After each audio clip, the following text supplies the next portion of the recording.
I never offered you word of this when you were here jeweling my horizon. The aftershock of spinal cord injury, severe pain mixed with non-feeling. I was gathering what was left of the unbroken. I didn't understand your incorporation into my life at that time. Foolish, I asserted not to allow sympathy to inflame your passion. Pity, I prescribed, must not be an excuse.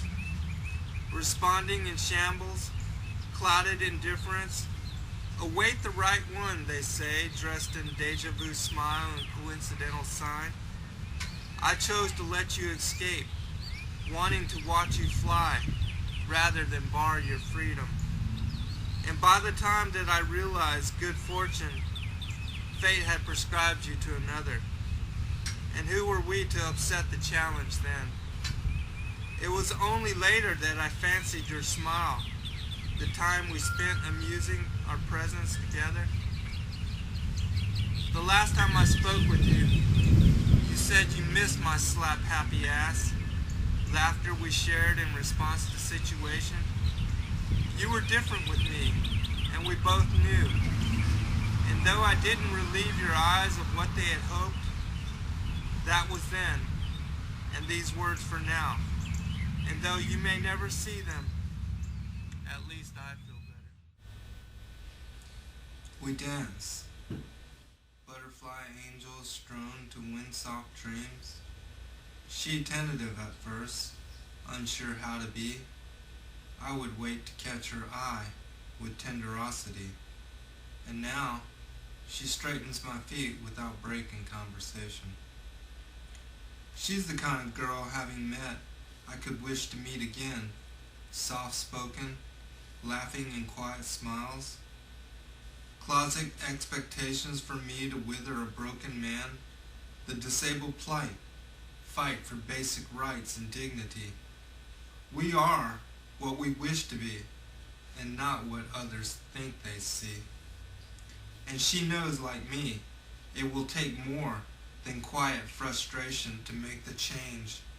Civil disobedience if necessary. No pity for callous minds, citing laws insensitive to the people's needs.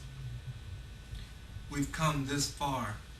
Lead, follow, or get the hell out of the way. Me? I'm erecting a new altar in honor of difference, and she likes the attention of being with me. Great parking, good seats. We cut lines most of the time, and people, well, some really go out of their way to display the lost kindness of humanity.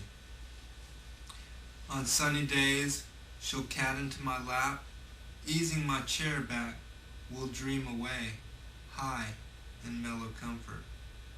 Perfect with quick spring naps and star-packed nights, there's nothing quite like her head on my shoulder, the sweet-smelling hair curling my cheek. Love was different, but never better. This is a very interesting tale that is a very real story. It happened to me. It's called Deja Vu Disability.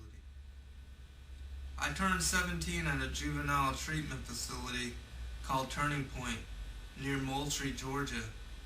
And before I left, I met a guy named Mike. He was new to the adolescent program. We didn't know each other, and we never got time to really hang out. I was leaving to face the real world, a still confused teen, trying to change friends, ways of being, lifestyle, and routine. I got heavily involved with martial arts and this girl named Stacy. A year later, Turning Point called me and asked if I would visit Mike. He was at the Shepherd Spinal Center in downtown Atlanta. They said that he had broken his neck diving into a shallow lake somewhere in South Georgia. At the time, I knew nothing really of what exactly paralysis meant or what breaking your neck really entailed. The next day, Stacy and I visited him, laid up, hidden away in hospital sheets and a multitude of blankets, a pink cushioned foam collar stabilizing his neck. He had this metal framed halo attached to his head, stiffening cervical alignment, wearisome families surrounding him, trying to comfort his situation. They were crying to handle their concern. I'm not even sure he recognized me at all. Machines were blinking, toning, life support was sounding.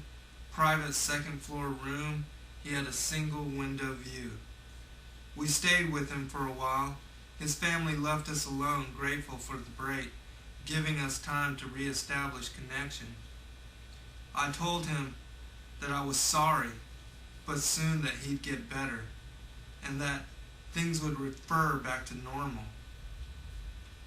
I never realized that I had lied to him, and that he's probably in a wheelchair even now. I had all but forgotten him until I recalled the whole scene, arriving by an ambulance jet from a sunny, beautifully warm California where I had spent the past years of life establishing myself, to what seemed the same room, of the same floor, of the same hospital I had visited 6 years prior. Recalling incidents, amazing how idle moments will elicit memory. In Shepherd, myself with probably the same injury, trying to figure fated meaning over restless persuasion. I'm still learning the reasons why, content with situation, doing life a little differently, but loving it all the more.